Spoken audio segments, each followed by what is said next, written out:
Amen. Amen. Ja, så skal vi invitere Sia herop. Og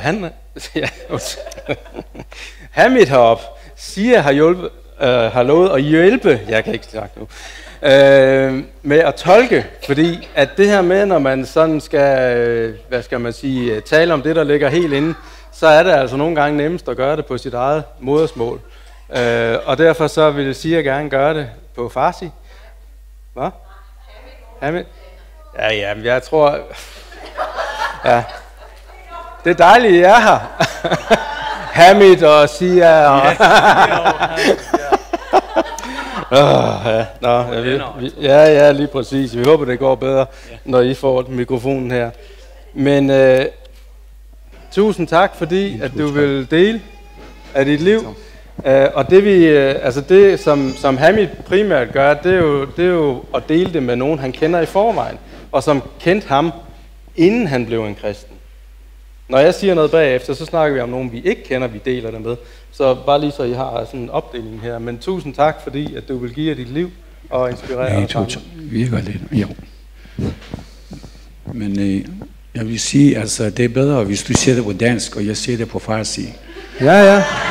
Vi kan gøre det, det er okay. Men kan du snakke farsi? Ja, men det er ikke ret mange farsi-talende her i hvert fald. Så det er bedre, at du siger det på farsi, og så jeg siger det på dansk. Ja, okay. Enig, jeg siger på farsi. Enig om. سلام میدم به خدمت همه دوستان. Jeg vil sige goddag til alle sammen og alle mine venner her. من امروز اینجا هستم که راجع به گذشتم و آشنایی با عیسی مسیح و تا الانم یه مقدار صحبت کنم. Jeg er her for at fortælle lidt min datid i mit liv og fra dengang jeg kom til at kende Jesus.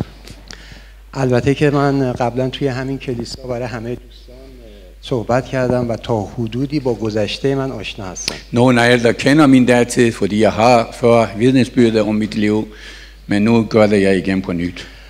ولی خب مجبورم که یه مقدار خیلی خیلی کوتاه دوباره از گذشته و حال باهاتون صحبت کنم. Så jeg vil gerne fortælle lidt kortere version af jeg fortalte før. چون که البته که خب خیلی سخته تو مدت کوتاه، ولی میدونم که بودیل اینجا نشسته، تایمم که بگذره میخواد نگاه بکنه و بگه که تمامش کن. Men jeg kan sige altså jeg skal sige det kort, fordi hvis der går over tid, så Bodil hun begynder at sige det, nu skal du holde op.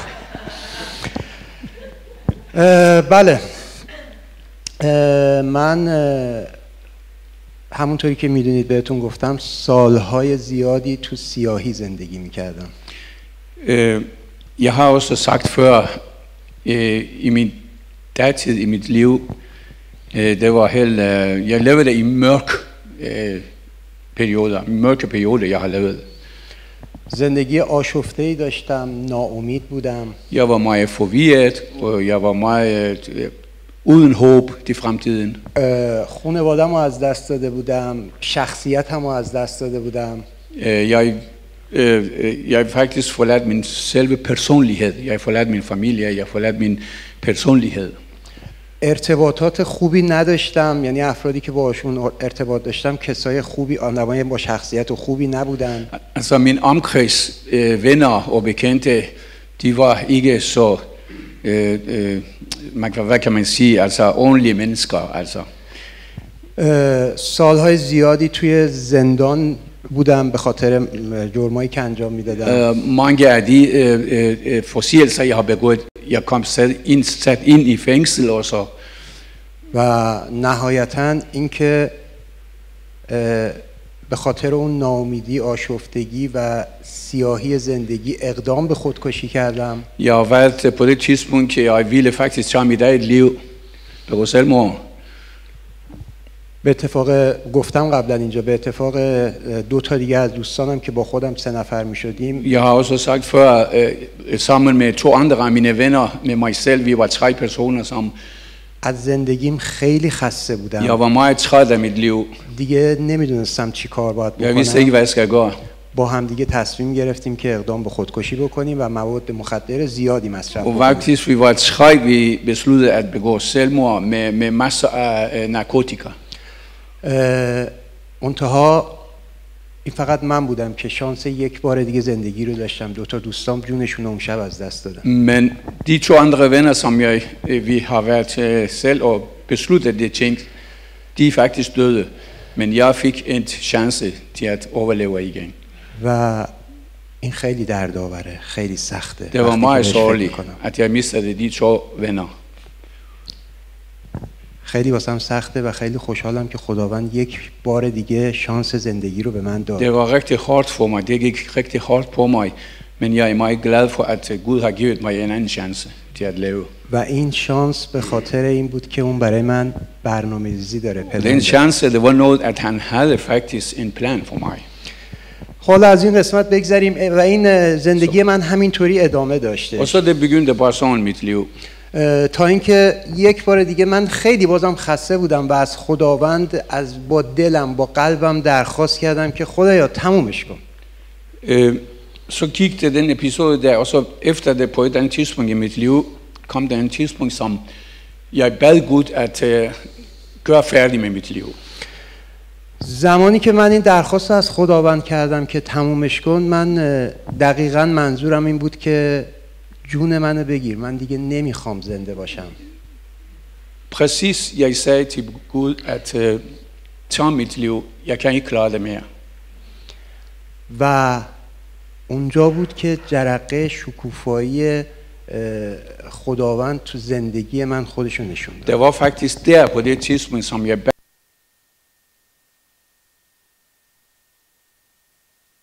که اینجا رو قشنگ دقت بکنید. Jeg vil gerne bare tage opmærksom.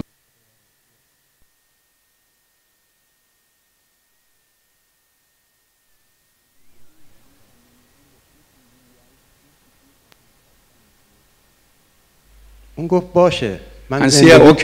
من زندگی تو تموم میکنم. Jeg vil gøre færdig med dit liv. ولی نه اونجوری که تو میخوای. Men ikke på den måde du vil. من زندگی تو تموم میکنم و از اون زندگی سیاه دستتو میگیرم و میارم تو روشن. Men på den måde som jeg vil gøre det færdig med dit liv. و واقعا خداوند اونجا کشت. زندگی قدیم منو کشت و من دوباره زنده شدم. Og så det var det, da Gud har slået ihjel mit gamle liv, og så gav mig et nyt liv. استارت اولین استارت تو تولد دوباره من تو عیسی مسیح از اون روز خورد. Og så den dag faktisk jeg blev født på ny. و هیچ وقت من اون روز و اون لحظه رو و اون اتفاقاتی که واسم افتاده هیچ وقت فراموش نمی‌کنم. Jeg kan aldrig glemme de ting der er sket på det tidspunkt for mig. بازم باید خیلی کوتاه بگم.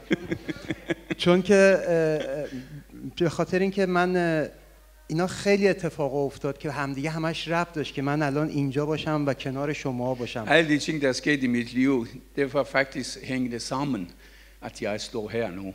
ولی مجبورم که یه سریاشو حذف کنم و یه سریایی که مهمه رو بگم بهتون. Men jeg er nødt til at afskaffe nogle af de ting som vil sige, bare sige det de ting som det vigtigste. اون روزی که من اینو از خداوند خواستم، من یه جایی قرار گرفته بودم که هیچ مأمور پلیسی اونجا نمی اومد. منظور چی؟ پلیس نمی اومد منو بگیره. یعنی جایی بودم که مکانی بودم که پلیس. Nå, okay. Jeg var faktisk der, hvor jeg stod snakkede med Gud. Det var de sted, som var frit for, hvad kan man sige, politifolk kommer og anholde dig, hvis du er en kriminal. Altså, det var rent for omgivelserne, rent på politiet. اینا همه ارتباط داره با هم دیگه. De er alle sammen sammenhængende med de ting, som jeg vil sige. پلیسی که اومد منو دستگیر کرد کسی بود که همیشه این کارو میکرد. Altså, så kom det dukker op, den politi faktisk anholdt mig. Var det samme politi, som altid anholdt mig. و همیشه من یه مقدار پول بهش میدادم و میرفت. Og jeg ville altid, give ham lidt penge, altså under bordet, så han slipper mig. Ja, det er normalt i Iran. Det er normalt i Iran, ja. Under bordet man giver, ja. اون روزم بهش گفتم که خب فلانی بیا من این پولو بهت بدم برو. Og den dag jeg sagde også til ham, vil du hvad, du får den her, og så slip mig fri. گفت نه حمید پولتو نگه دار بیا بشیم با موتورسیکلت بود. گفت پولتو نگه دار بشیم پشتم می‌خوایم بریم یه جای خوب. Nej, han sagde til mig, prøv pas på dit egne penge, men kom, spring op på han havde en motorcykel. Sæd med mig, vi skal køre et eller andet sted. منو برداشت برد توی مرکز ترک اعتیادی که بارها اونجا بودم. Og så han kørte mig faktisk til det sted, der narkomane kommer til afvænning.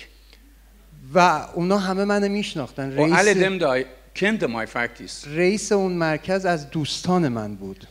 Den chefen på det afdeling, der faktisk var en af mine venner. تو موردهای قبلی هر موقع که منو میبردن اونجا 1 ساعت 2 ساعت بعد درو باز میکرد میگه حمید تو برو. Alle de gange jeg har været der efter et par timer, så sagde han til mig, åbner døren, og så siger jeg, du kan bare gå. اینجا رو تو پرانتز بگم اینا همه موقعی که خداوند میخوای و خداوند میخواد تو زندگیت کار بکنه اینطوری میشه. Alle de ting, som siger, det er ting, som Gud vil arbejde i dit liv. Det er det der ting, der sker. ولی اون روز 1 ساعت گذشت، 2 ساعت گذشت، 1 روز گذشت، 2 روز گذشت، هیچ اتفاقی نیفتاد. Men i modsætning til alle de gange, som efter et par timer, så han ville godt sige til mig, altså, du skal ud. Men jeg ventede der, at han skulle sige til mig, men jeg blev der flere timer. و من موندم اونجا هیچ کس درو وا نکرد که من برم. Og jeg blev bare der er ingen, der sagde til mig, du skal gå ud. وقتی که اومدش گفتم فلانی من خیلی وقت اینجام. Og så dengang han kom, og så sagde jeg til ham, jamen jeg står her i flere timer, hvad skal jeg gøre nu? Skal jeg ikke gå? یه نگاهی به من کرد خندید گفت تو همیشه رفتی این دفعه بمون. Han sagde til mig, jamen det er altid du går, men jeg vil gerne at du bliver her den her gang. حالا تو این مدتی که من اونجا بودم با یه شخصی آشنا شدم که به من یه شماره تلفن داد که وقتی که رفتم بیرون با یه نفر دیگه تماس بگیرم. Og så der, hvor jeg ventede i flere timer, jeg kendte en, der gav mig en telefonnummer, at jeg skal ringe til den telefonnummer til en anden, når jeg kommer ud herfra. خب من با اون شخص آشنا شدم، زنگ زدم و همدیگه رو زیاد می‌دیدیم. Og så jeg ringede til ham, efter jeg kom ud, og så kendte vi hinanden. و راجع به خیلی مسائل با همدیگه صحبت Og så می‌کردیم. mange ting, vi snakkede omkring. یه روزی Og så var der en dag, یه سوالی از من کرد که زندگی من عوض شد. han spurgte mig en ting, som der var en begyndelse af forandring i mit liv. از من پرسید که حمید تو وقتی کلمه خداوند رو میشنوی یا جایی میبینی چه احساسی بهت دست میده؟ Han sagde til mig, Hamid, jeg vil gerne spørge dig, når du hører om ordet Gud, hvad tænker du på? خب من سریع برگشتم گفتم خشم، ترس، نفرت، انتقام. Så sagde jeg, jamen når jeg hører Gud, jeg hører bare, han ville straffe mig, og han ville gøre dit, og alle de dårlige ting, han ville gøre mod mig. و من خیلی میترسم از خداوند. Jeg er meget bange for Gud. میدونم که اون منتظره که منو به شدیدترین نحو Jeg ved det مجازات godt, han venter, at han skal straffe mig hårdt. یه نگاهی به من کرد Så kiggede han på mig, و خندید. گفتم چرا og så میخندی؟ smilede han. Så sagde jeg, hvorfor گفت smiler du? هیچی. گفتم تو چه فکری میکنی راجع به خدا؟ Så spurgte jeg, hvad tænker du på, når du hører Gud? Altså ordet Gud. این دقیقاً هر چیزی که گفت متضاد اون چیزی بود که من فکر میکردم. Præcis hvad han sagde, det var i modsætning, hvad jeg tænkte på. از مهربونی، از لطف، Kærlighed og tjenester, از عشق، از امید، از همه چی. håb om alt det gode ting, han har و از fortalt mig. همه مهمتر از بخشش بود. Det var allervigtigste, det var han fortalte mig, det var tilgivelse. اونجا بود که یه استارتی تو ذهن من خورد و ازش پرسیدم گفتم این خدایی که تو داری باهاش صحبت میکنی با اون خدایی که من دارم صحبت میکنم فرق میکنه. Og så sagde jeg til ham, men den Gud du tror på, den Gud jeg tror på, det er meget forskel. خیلی با هم دیگه صحبت کردیم. خب Så vi snakkede meget om tingene. ایران مثل دانمارک نیست که شما بتونی راجع به عیسی مسیح تو هر جایی با هر Iran, det er کسی ikke sådan, at صحبت du kan بکنی. forkynde Jesus eller sådan. Det kan man, det må man ikke. خب منم با این بنده خدا همچین زیاد رفیق صمیمی نبودم، تازه آشنا شدم. Ja, vi var heller ikke gode venner. Det var første gang, jeg mødte ham. Ja. بعد از یه مدت این خیلی با احتیاط برگشت گفتش که حمید من مسیحی هستم، مسلمان زاده Efter بود et که stykke مسیحی tid, شد. som jeg frem og tilbage mødte hinanden, så begyndte han at fortælle mig, Hamid, jeg er kristen, jeg tror på Jesus. و اینکه به من یه کتاب انجیلی دادش، گفت اینو مطالعه کن. Og så han gav mig en Nye Testamente. Så sagde jeg til mig, du skal læse den her. که دقیقاً 2 روز بعد از اون اتفاق به واسطه ارتباطاتی که اون خودش با دیگران داشتش دستگیر شد. Men senere han blev faktisk anholdt af styrker, altså iranske regimets styrker, fordi han havde kontakt med andre kristne, altså underjordiske kristne, underjordiske kirker, man har i Iran. و من مجبور شدم که از ایران فرار کنم و ایران رو ترک Da کنم. han blev anholdt, jeg var nødt til at flygte fra Iran. اینا رو خیلی خلاصه و خیلی کوتاه سعی کردم که تا اینجا Jeg بگم. prøvede at fortælle alle de ting så kort som muligt, indtil nu. چون واقعا خیلی زیاده. زندگی من تو Og i سالها virkeligheden, mit liv, det er langt en hel masse af bøger, man kan skrive om. Men سالها رو باید توی 15 دقیقه بخوام، این خیلی سخته. ja, hvis jeg skal fortælle alle de ord i 15 minutter, så kan jeg ikke nå. قبل از اینکه بیام فکر می‌کردم که خب تو ذهنم بود که چیزای مهمو بگم. بعد هر چی فکر می‌کردم می‌دیدم چیز غیر مهم نیست. کار خداوند همش مهم بوده و واسه من Før jeg kom her, jeg skulle fortælle, så tænkte jeg, at jeg skal fortælle de vigtigste ting. Men tænkte jeg bare til at se, jamen alting, der var vigtigt i mit liv. Hvad er det ikke vigtigste? این خیلی سخته که بخوام انتخاب بکنم کدوماشو بگم و Og det var کدوماشو. meget svært at vælge, hvad skal jeg sige. فقط از خداوند دعا کردم خدایا اون چیزی که بناس از دهن من بیاد بیرون تو راهنماییم کن و کمکم کن. Og så bad jeg Gud, at han skal hjælpe mig med det, hvad jeg skal sige. Hvad er det vigtigste? خب حالا همه اینا رو گفتم بهتون دونستین. Så nu har jeg fortalt det hele her. لیلیان من یادمه که قبلا اینجا یه شعری میخوند، یه سرود پرستشی میخوند که هر کسی هر کاری بلده، نجار، بنا، فلان. توضیح بده. Før jeg har hørt, at Lilian eller kirken synger en sang igennem, hvad kan man ikke kan, og alle dem, der kan bruge bruge sine talenter, ja. Ja, talenter. Ja. Ja, det er rigtigt. Ja, bruge sine talenter, ja. هر کسی خداوند یه استعدادی داره برای اینکه برای خداوند کار بکنه. Jamen Gud har givet talenter til os, at vi skal den talent bruge for Gud. من فکر میکنم که یعنی ایمان دارم که خداوند این برنامه‌ریزی و این پلن واسه من داشت. Jeg tror på det, at Gud havde den plan for mig. که من راجع به خداوند، راجع به عیسی مسیح با کسایی صحبت بکنم که مثل خودم بودن. Ja, at jeg skal gå ud og forkynde hans Gud til dem, der ikke kender Gud. اگه مثال بخوام بزنم، هر کدومه که شما که اینجا Hvis jeg هستین، skal sige for eksempel alle hjem, jeg sidder her.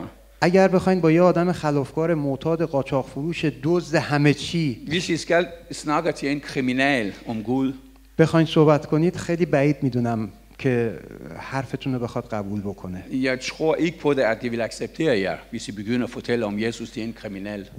ولی این لطف خداوند به من Men Gud داده har givet mig den kraft, at به خاطر اینکه من وقتی که باهاشون صحبت میکنم، fordi når jeg snakker til dem, jeg fortæller mit gammelt liv også. همشون منو میشناسن، زندگی گذشته منو. Alle dem, der jeg snakker til, de kender min gammelt liv. من براشون چیزی نیستم که تو کتابا خونده باشن. Jeg er ikke for dem, som de kan læse i bøgerne. کسی نیستم که شنیده باشن راجبش. Jeg er ikke dem, de kan høre om mig. من کسی هستم که فیس تو فیس همدیگه رو دیدیم و Jeg er den, میشناسیم. som ansigt to ansigt snakker til dem. سالها باهاشون زندگی کردم، توی زندان و بیرون زندان. Årvis jeg levede med dem både i fængsel og uden for fængsel. باهاشون کارهای خلافکاری انجام دادم. Mange forseelser begik sammen med dem. یعنی از جنس همدیگه هستیم Vi er i بودیم. samme ja. Nogle gange hukommelsen forsygt. Ja, men سام کوالیتی. ja, samme kvalitet. Ja, tak. من از جنس اونا هستم و وقتی که منو که میبینن یه چیزیه که خیلی واسهشون تعجب میکنن. Når de ser mig, jeg snakker sådan, de bliver fuldstændig frosset til. Hvad er det, du siger? Hvad er det, du fortæller? Er du ikke det samme Hamid? ببینید من الان واسهتون گفتم، از زندگیم واسهتون گفتم و شما شنیدین راجع به زندگی من. Jeg har fortalt om mit liv, og I har hørt om det. شما راجع به زندگی من شنیدین. حالا فکرشو بکنید که یک نفر همینجا هست با اون مشخصات و میره 1 ماه بعد میاد میبینین که اصلا این آدم اون نیست. چقدر واسهتون تعجب آوره؟ Hvor meget bliver overrasket for jer, hvis I kender en, og så efter måneder kommer og siger noget andet, som I siger det samme person, men det er helt anden tanker, han har. Men han... hvordan vil I reagere det? این یکی از لطفاییه که خداوند به من داده، یکی از استعداداییه که خداوند به من داده. Det er en af de nåder, som Gud har givet mig til at fortælle den slags mennesker. طبق همون سرود پرستشی که لیلیان خوندش من واسه مد نظرمه. Ifølge den sang, som vi synger vedrørende talenter. یه نفر میتونه اونجا بشینه کار تکنیکی انجام بده. Det er en, der kan sætte med tekniske. 7 میتونه بیاد اینجا بشینه صحبت کنه. یه نفر بایبل بخونه. En, der kan læse Bibelen. خیلی خیلی کارا هستش که شما میتونی برای خداوند انجام بدی. Der er mange ting, man kan gøre for Gud. و من فکر میکنم این مسئولیت منه، این کار منه که بتونم min ansvar det er at Gud har givet mig den nåde, jeg kan fortælle. بتونم با افرادی که تو سیاهی و تو ناامیدی هستن صحبت بکنم. For dem, der lever i mørket, ligesom jeg gjorde før i tiden, fortælle dem.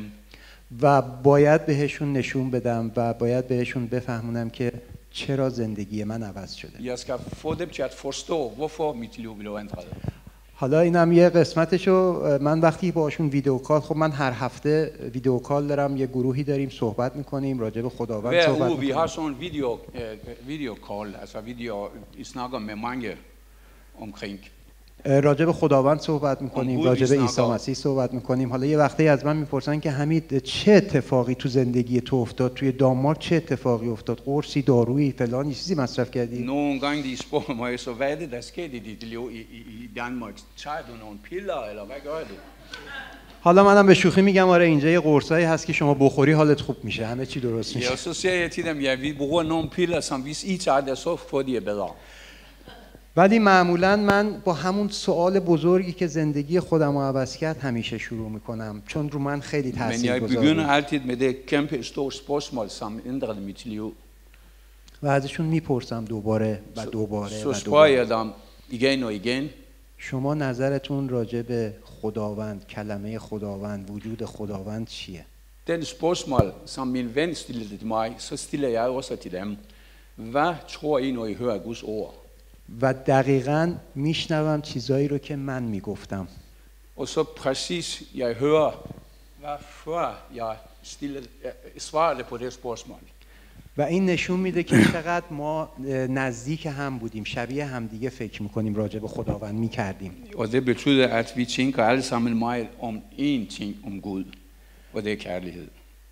و من شروع میکنم از عیسی مسیح براشون صحبت کردن. Jeg begynder at fortælle dem om Jesus. بهشون میگم که اگر ناامیدی، اگر ترس داری، اگر hvis du er bange for, hvis du har angst, hvis du er håbløs, اگر زندگی آشفته‌ای داری، اگر تو سیاهی هستی، hvis du lever i mørket, مثل منی که بودم، ligesom jeg har været, تنها راه نجاتت عیسی مسیحه. Den eneste vej du kan komme ud af det, det er Jesus. هیچ چیز دیگه ای نمیتونه به تو کمک Det er ikke بکنه. andet vej. شاید دارو، قرص، کسی، جایی بتونه برای یه مدت کوتاه کمک بکنه. Måske du kan få nogle til, smertestillende piller nogle gange for dine smerter. Men det her, ولی هیچ کدوم اینا نمیتونه برای همیشه باشه و ingen af dem, der دائم kan løse den vej, det her. فقط عیسی مسیح راه نجات Kun زندگی. Jesus Kristus kan hjælpe dig. و اینو من به همشون میگم و خیلی جالبه. Og det er meget interessant, når jeg fortæller dem. وقتی که منو میبینن و حرفایی که میزنن و گذشته منو میدونستن و تغییر الان منو Når میبینن، de ser det ændringer i mig, من برق شادی و امید رو توی چشاشون میبینم. jeg kan se faktisk den glæde i deres ansigt. و خیلی مشتاقن که بیشتر بخوان بدونن. De er meget, meget villige til at høre mere om det, hvad jeg siger til dem. خب شرایط خیلی سخته توی ایران. Men omstændighederne, det er meget svært i Iran. کتاب بایبل نیستش که بخوان. Der er ingen bibler, man kan læse dernede. حالا من بهشون یه راهنمایی میکنم، توی گوگل میتونن پیدا بکنن، ولی خب میدونید Jeg fortæller dem, I kan finde, hvis I har internet, så kan I på Google, og så finde den, altså selve Nytestamentet, og så læse den gennem online. Altså. برای یک کسی که تازه میخواد بیاد توی این راه، توی گوگل یه متنی رو خوندن و درک کردنش واسش خیلی سخته. Altså for en, der vil gerne begynde at komme til at lære at kende Jesus, den er meget svært, altså igennem online. Det er en, der skal tale til dem også. Det er ikke nok, man at læse det. و این راه و روشیه که من بهشون کمک میکنم که افکارشون باز بشه و Det er den vej, قلبشون. jeg begynder at hjælpe dem at åbne deres tanker om det her. و من فکر میکنم، هم تو صحبتام گفتم که این یه استعدادیه که خداوند به من داده. چرا؟ چون که ما میدونیم تو بایبل اومده که عیسی مسیح برای آدمای سالم نیومده. شما آدم سالم و دکتر نمیبرید. Den challenge har Gud givet mig, og den vil jeg gerne bruge, og vi læser også Bibelen, at når farisæerne spørger, hvorfor sætter du sammen med dem, der synder, så siger Jesus, jamen det er det syge, der har brug for læge, men ikke de raske. وقتی که من از کارکرد عیسی مسیح توی زندگیم براشون میگم که چجوری خداوند تو زندگی من داره کار میکنه، Når jeg fortæller dem, hvordan Gud virker i mit liv, اینا اصلا واسهشون غیر قابل تصوره. de kan ikke forestille sig, hvad jeg siger til dem. De kan ikke forestille sig. وقتی که میگم هر چیزی با اراده و خواست خداونده و شما باید تسلیم باشین در برابر این اراده. Jeg siger bare til dem, at jeg skal overgive dig, så kan han hjælpe dig. Så længe du ikke er villig til at overgive dig, så kan han heller ikke hjælpe. Du skal bare overgive dig første omgang. شما باید تسلیم باشین در مقابل این اراده خداوند. Overgive dig for Guds vilje, at han kan arbejde i dig i dit liv. اینا همشون تعجب میکنن، میگن چرا ما یه عمری خودمون جنگیدیم واسه هر چیزی. De kan ikke forstå det. Hvorfor skal jeg overgive? Hvad er det, jeg skal overgive? و دقیقاً منم همینو میگم خب همین کارو منم میکردم که هیچ وقت آرامش نداشتم. Det er det, jeg siger til dem. Jeg var akkurat det samme måde. Jeg kunne heller ikke forstå det. Jeg kunne heller ikke forstå det. Hvorfor skal jeg overgive mig? چند تا مورد داشتش که حالا میگم خیلی طولانی میشه. یه چند تا مورد دوستان بودن که مشکلاتی تو زندگیشون داشتن. Der var nogle af mine venner, de havde rigtig meget problemer i deres liv. وقتی که صحبت میکردیم میگفت اینطوری خیلی مشکل دارم، اینجوری شده، اونجوری شده، فلان شده. De altid fortalte mig deres problemer. بهش گفتم که فلانی، به نظر من تو هیچ کاری از دست بر نمیاد. Det eneste jeg ville altid fortælle dem, du kan ikke gøre noget. Du selv kan ikke gøre noget, hvis du begynder. خودتو از این مشکل بکش کنار و بسپارش دست خداوند. Bare giv det til Gud, han vil løse det problem for dig. و خداوند مشکلشون رو حل کرد. Og Gud har faktisk løst deres problemer. از اون موقع به بعد Fra dengang indtil nu. توی این جماعت خلافکاری که الان همه دارن سعی میکنن که سالم باشن، I den forbindelse som vi har, den omkreds, هر کسی هر مشکلی که واسش پیش میاد زنگ میزنه و میگه من چیکار کنم. alle dem der har opstået nogle problemer for dem, så kontakter de mig og siger de, jamen hvad skal jeg gøre nu? یه جورایی من توهم میزنم که من کسی نیستم که منم Så siger jeg til dem, jamen jeg er ikke den tid, som jeg skal fortælle dig, men du skal bare give det til Gud. Så han vil prøve at snakke med ham. فقط بسپارینش به خداوند و خداوند مطمئن باشین وقتی که مطمئن باشین به خداوند تو زندگیتون کار خواهد کرد. Den eneste jeg kan sige til dig, bare give det til Gud, så han kan gøre det for dig. و اینکه حالا من چرا این کارو انجام میدم؟ Jamen hvorfor jeg gør det her? چرا من راجع به عیسی مسیح Hvorfor skal jeg fortælle om Jesus? با آدمای خلافکار صحبت میکنم؟ Hvorfor skal jeg fortælle om Jesus for de kriminelle? به خاطر دو چیز. Det er på to ting der er i. عیسی مسیح میگه هیچ کسی آدم عاقلی نمیاد چراغی رو روشن کنه و روش سرپوش بذاره. Jesus siger, man tænder ikke lyset, og så sætter en eller anden frø over det. من میخوام که توی مسیحیت رشد بکنم. Jeg vil gerne først og fremmest, jeg vil gerne få den vækst i Kristus. میخوام که برکت بیشتری از عیسی مسیح از Jeg vil få خداوند mere بگیرم. velsignelse fra Gud. یکی به خاطر اینه، یکی اینم که من شخصا فکر میکنم که عیسی مسیح و مسیحیت مثل یه گنج میمونه، مثل یه مقدار زیادی طلا میمونه. Ja, den anden ting det er, altså jeg tror, altså Jesus eller kristendom Det er ligesom en dyrebar ting. Når man finder den, så skal man gemme den. منتها یه فرقی با این گنج معمولی میکنه. Men der er forskel mellem den dyrebare ting, man finder, og så den dyrebare ting, som Jesus giver. فرقش اینه که شما وقتی یه گنجی طلایی رو پیدا میکنی سعی میکنی که ازش خرج نکنی. Ja, når du finder en eller anden gås eller en eller anden dyrebare ting, du vil gerne gemme den. Du vil ikke, at alle andre ved det, du har fundet den. ولی گنجینه مسیحیت تو راه عیسی مسیح فرق میکنه. شما هر چقدر که بیشتر خرج کنی برکت بیشتری دریافت Men den ting, میکنی. som Jesus giver, den dyrebare ting, som Jesus giver, du skal ikke gemme den, du skal bare fortælle dem, og så du får mere vækst i kristendom, i Jesus.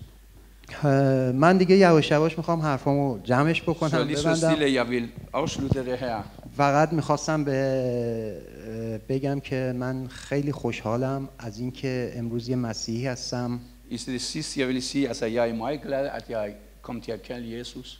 البته که من 100% کامل نیستم. Selvfølgelig er jeg ikke 100% perfekt, men یه وقتایی پام میلغزه، یه وقتایی یه کارایی میکنم که نباید انجام بدم. nogle gange jeg falder, nogle gange jeg står op igen. ولی واسم خیلی مهمه که توی این مسیر قرار گرفتم و رو به جلو Det er meget هستم. vigtigt, at jeg går den vej der, den rigtige vej, jeg går. و از شما هم میخوام که توی این جلسه دعا بکنید واسه کسایی که نمیتونن مثل دانمارک کلیسا بیان و عیسی مسیح رو Og så بشناسن. jeg vil gerne, altså I er altid bedre for dem, der ikke kan gå til kirke i Iran, for eksempel. I Iran, man kan ikke gå til kirke. این واقعا سخته.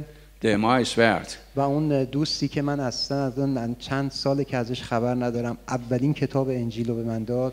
Og så den ven, som jeg har givet mig første gang, den nye testamente, jeg ikke hører fra ham. اصلا ازش خبر نداریم، نمیدونیم زنده Jeg ved ikke, hvor han er nu. نمیدونیم زنده است، نمیدونیم مرده، زندانه، Ham ven, ham blev anholdt. Jeg ved ikke, om han er i fængsel, eller han er død, eller det ved jeg ikke. و ازتون میخوام که برای اون شخصم دعا بکنید هر جا For که ham هست. også, vi er nødt til at bede for ham også. Han har givet خداوند mig en کنارش testament. باشه و کمکش بکنه. Og Gud hjælper ham også, hvis han lever nu. و اینکه یک بار دیگه میخوام از تشکر بکنم از کلا همه جماعتی که توی این کلیسا هستن Endnu en gang, jeg vil gerne takke for alle mine venner her i kirke. و کمک کردن که Og de har hjulpet mig også meget. De har, تا اینجایی که هستم برسم. indtil jeg er her nu, står her og fortæller. و ممنون از همه شما. Jeg vil takke jer alle sammen.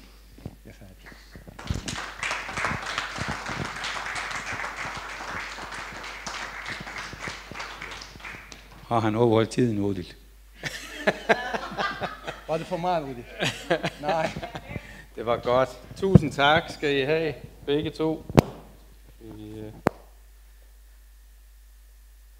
Ja, tak.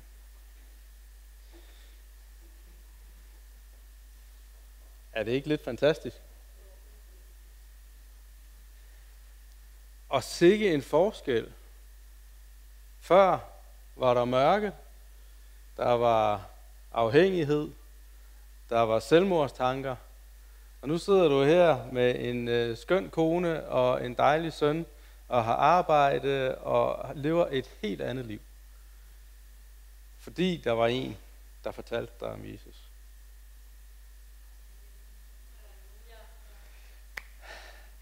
Sikke en forskel. Og jeg kan ikke kalde det sjove. Det tankevækkende, det er jo, at det kan godt være, at jeg ikke kan sige, og du ikke kan sige, at du levede tidligere som narkoman og levede et liv, ligesom Hamid sagde. Men i princippet, åndeligt set, så var vi lige så langt ude, inden vi mødte Jesus. Selvom det måske så pænere ud på overfladen. Ikke? Vi var ikke bedre stillet, end Hamid var. Vi var nøjagtigt lige så langt væk fra Gud. Vi var lige så fortabte. Vores liv var lige så brudte, selvom man måske ikke kunne se det på overfladen. Vi har lige så meget brug for Jesus, som Hamid havde. Og de mennesker herude, som også lever et pænt forstadsliv, med en pæn bil i garagen og et godt job, og på overfladen ser ud som om, at det ser pænt ud det hele. De har lige så meget brug for Jesus, som Hamid havde. Og det jeg beder om, og det som jeg længes efter, og det som jeg håber på, og det som jeg oplever, vi har blevet kaldet til også igennem de her 21 dage, det er, at vi får den samme frimodighed, som Hamid han har. Til at dele vores liv. Lilian og jeg, vi snakkede om det her i går faktisk. Altså, at det der med, når man virkelig får mennesker på tomandshånd, når man virkelig får lov til at fortjene den tillid, til, altså som mennesker kan få til en, så de tør dele ud af deres liv, så ligger der godt nok mange svære ting i mange menneskers liv. Men man kan ikke se det udefra, fordi vi er gode til facaden. Men hvis man tør at dele ud af det, der er svært, så gør det nemmere for dem, som sidder og længes efter en redningsplanke, længes efter tilgivelse, længes efter håb, og sige, det er faktisk det, jeg har brug for. Kære venner, vi har brug for at være ærlige, vi har brug for at være åbne om vores liv. Og det handler jo ikke om, at vi skal være stolte af vores liv. Altså jeg tænker, at Hamid, det må jo, du bruger jo dit liv aktivt. Enhver kan se, før var det sådan her, nu er det sådan her. Jeg tror, at mange her i Vesten, vi vil gerne kunne fremvise, at jeg har jo styr på det, jeg har jo kontrol over tingene og sådan noget. Men det handler jo ikke om, at vi skal være stolte af vores liv. Det handler om, at vi skal være stolte af, hvad Jesus har gjort for os. Og det er jo det, Hamid han fortæller. I kan selv se, før var jeg sådan, nu er jeg sådan. Det skyldes ikke mig, det er Jesus. Han er jeres håb. Han er den, der kan bringe en vej ud af det, som I måtte kæmpe med. Han er den, som kan tage hånd om jer. Han er den, som kan sætte jeres fod på den faste grund. Men hvis ikke der er nogen, der fortæller dem det, så bliver de nødt til at kæmpe i egen kraft. Og det er os, der skal fortælle dem det. Ja, det er det. Ja, lige præcis. Lige præcis. Vi har brug for, at Gud han på en eller anden måde gør sådan, at andre menneskers liv er vigtigere end vores komfort, eller ære, eller omdømme. Skal vi ikke bede om det? Far, jeg takker dig for Hamid. Jeg takker dig, fordi du har mødt ham. Jeg takker dig for den her ven, som på trods af farerne, og på trods af, at han jo også måtte blive arresteret efterfølgende, og vi ikke engang ved, hvor han er henne nu, at han alligevel delte evangeliet med Hamid. Og vi beder dig for den her ven, hvor end han er. Vi beder dig bare om, at du velsigner ham for det mod, han har. Jeg beder dig om, at du velsigner ham og er ham nær, der hvor han er. Også at han fortsat må have modet til at dele de gode nyheder om dig med mennesker. Og jeg takker dig for Hamid. Jeg takker dig for den forskel, du har gjort i hans liv. Jeg takker dig, fordi at du har givet ham et nyt hjerte. Du har givet ham et nyt liv. Og jeg takker dig for den tjeneste, han har som international præst på nettet for alle de her mennesker, som han på grund af det liv, han har levet, får en taleret ind i. Og far, jeg beder dig bare om, at du velsigner den tjeneste, han står i. Jeg beder dig om, at du giver ham visdom, at du giver ham noget for dig til at vinde de her menneskers tillid, og til at tale dit liv ind i deres hjerter, far. Jeg beder dig om hundredvis af forandrede liv, ligesom Hamids, igennem hans tjeneste. Jeg beder dig om, at du bare giver ham mod, og du giver ham alt det, som han skal bruge for at stå i den tjeneste, far. Og så beder jeg dig for os andre, som måske er vokset op i et kristen hjem, som måske har kendt dig hele vores liv, som har haft et fantastisk liv, som ikke kan fortælle om alle mulige skrækkelige ting, som er sket i vores fortid. Jeg beder dig om, at du giver os mod til at fortælle om, hvad du har beskyttet os fra. Hvad du har holdt hånden over os med. At du har båret os igennem livet. At du har bevaret os fra alt ondt. At du har været der hele vejen. Far, jeg beder dig om, at vores hjerter må være stemt til dig, imod dig. At den kærlighed, som du har mødt os med, at den må være så stor, at vi er villige til at lægge vores eget ned, så vi kan få lov til at dele det her fantastiske budskab om dig med andre mennesker, far.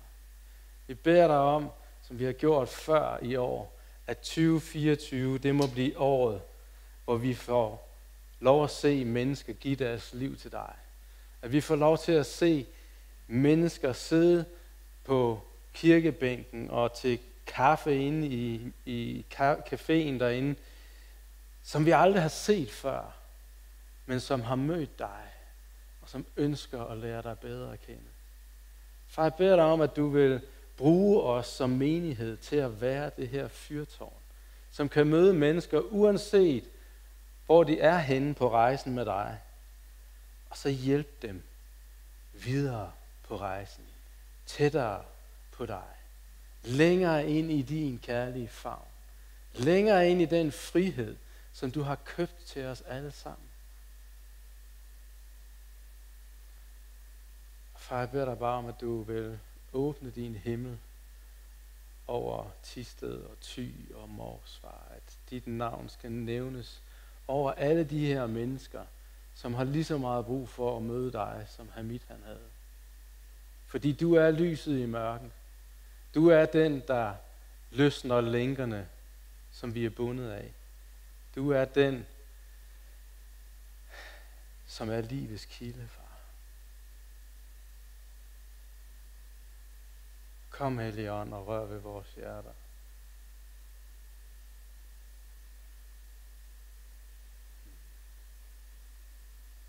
Amen.